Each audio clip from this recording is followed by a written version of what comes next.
Halo semuanya, selamat datang di Bedah Konsep kita kali ini. Wah, jujur ya, saya super antusias banget buat ngebahas topik kita hari ini. Kita bakal ngebongkar sebuah dinamika hubungan modern yang sangat relatable dengan keseharian kita. Serius deh, mungkin tanpa sadar hal ini pelan-pelan lagi ngikis fondasi emosional kita tiap harinya.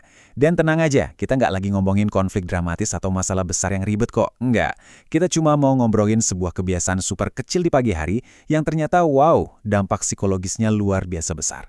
So, bersiaplah karena apa yang bakal kita bahas hari ini mungkin banget bakal ngubah cara kalian memulai hari esok. Oke, mari kita bahas ini lebih dalam. Coba deh, kalian bayangin momen yang satu ini.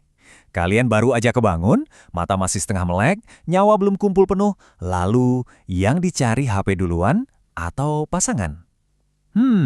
Coba kalian jawab jujur di dalam hati. Ini bukan sekedar basa-basi loh ya. Ini tuh realitas tajam yang benar-benar terjadi di jutaan kamar tidur setiap paginya.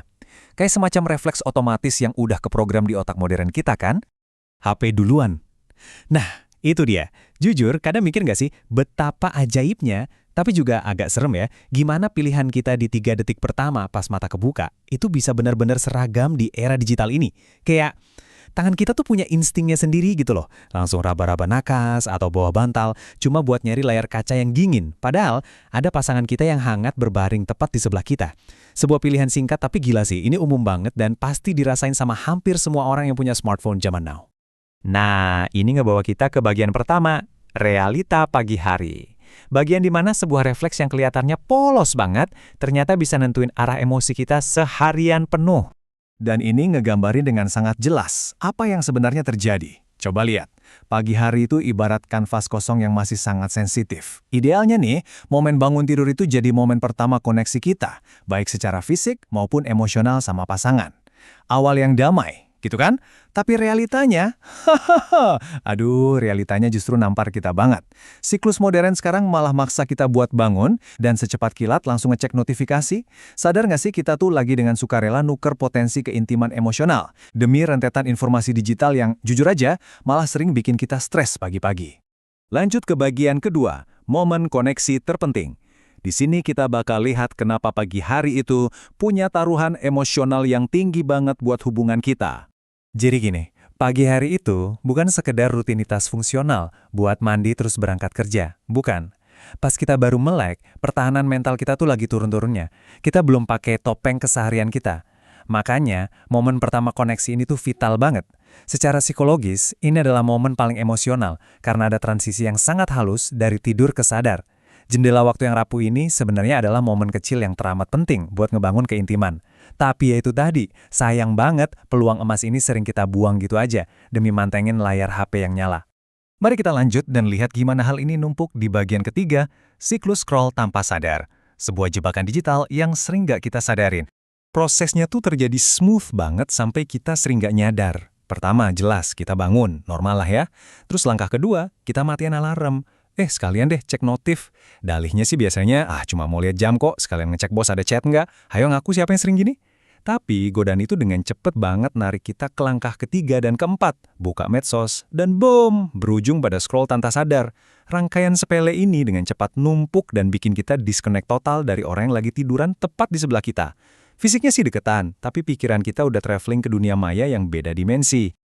Oke, sekarang kita masuk ke bagian keempat, psikologi relasi, spesifiknya tentang micro-connection. Kita bakal bedah psikologi di balik fenomena ini, yang ternyata bukan sekedar kebiasaan buruk biasa, tapi udah jadi isu struktural dalam hubungan.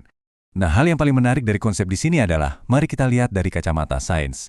Micro-connection itu intinya adalah interaksi kecil dan momen kedekatan sehari-hari yang ngebangun fondasi emosional dalam hubungan kita. Bayangin, hal-hal simpel kayak kontak mata sedetip, sentuhan ringan di bahu, senyuman pertama, atau sekedar ngucapin selamat pagi. Ketika kalian secara rutin milih buat ngambil HP duluan, kalian tuh sebenarnya lagi secara aktif merampas fondasi emosional itu dari hubungan kalian sendiri loh. Hubungan yang kokoh itu nggak melulu soal perhatian besar, kayak ngerayain anniversary mewah atau liburan ke Eropa. Enggak, hubungan itu bertahan hidup dan bernapas dari perhatian kecil semacam ini. Coba deh bayangin perhatian kalian itu kayak sebuah rekening bank emosional. Tiap kali kalian ngasih porsi perhatian kecil ke pasangan di pagi hari, kalian lagi nabung saldo kepercayaan dan cinta.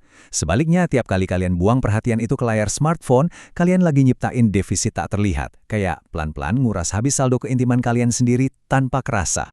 Yang bawa kita ke bagian kelima, Bahaya pergeseran perhatian kecil. Bersiaplah, karena kita akan lihat dampak makro dari kebiasaan mikro ini. Konsekuensi dari semua ini adalah kalian dan pasangan bakal kerasa makin jauh. Dan ini nih bagian yang paling bahaya. Efeknya itu jarang banget berupa pertengkaran hebat yang meledak-ledak atau saling teriak. Nggak gitu. Jarak ini munculnya sangat senyap. Sebuah pergeseran emosional perlahan yang hari demi hari makin melebar, diam-diam nyelinap dan misahin pasangan yang dulunya hangat banget. Bayangin, kalian masih tidur di kasur yang sama, pakai selimut yang sama. Tapi secara emosional, jarak di antara kalian berdua kerasa kayak ribuan kilometer jauhnya. Nyesekan. Jadi, poin krusialnya adalah, seperti kutipan yang sangat ngena ini, kadang hubungan nggak mulai renggang karena selingkuh, tapi karena perhatian kecil mulai pindah. Mari kita resapi kalimat itu sebentar. Ini tuh realitas yang tajam banget dan seolah ngelucutin kita. Sebagai pasangan, kita seringnya takut banget sama pengkhianatan gede atau konflik luar biasa. Padahal faktanya, pencuri keintiman yang paling mematikan dan paling efektif justru adalah perpindahan perhatian dari mata pasangan kita menuju ke layar kecil yang terang benderang di dalam genggaman tangan kita sendiri. Kelihatannya emang sepele banget. Ya elah, kan cuma ngecek notif 3 menit doang. Tapi, rutinitas sepele yang diulang tiap hari inilah yang jadi akar yang bikin kalian berdua makin jauh. Kesimpulan utama dari bedah konsep kita kali ini adalah kerenggangan hubungan itu jarang banget terjadi cuma dalam semalam. Jarak emosional bermula dari pilihan-pilihan kecil harian yang sering banget kita abaikan. Ya contohnya kayak benda apa yang pertama kali banget kalian sentuh waktu buka mata. Dan akhirnya, ini bawa kita ke sebuah pertanyaan tajam yang cuma bisa dijawab sama kalian sendiri. Jujur, besok pagi, apa yang bakal kalian sentuh duluan? Apakah membiarkan refleks digital ngambil alih momen koneksi paling rentan kalian? Atau, kalian bakal secara sadar ngebangun kembali koneksi dengan manusia seutuhnya yang lagi berbaring di sebelah kalian? Pilihan itu 100% ada di tangan kalian pas buka mata besok pagi. Terima kasih ya udah antusias belajar dan ngobrol bareng saya hari ini. Sampai jumpa di bedah konsep kita berikutnya.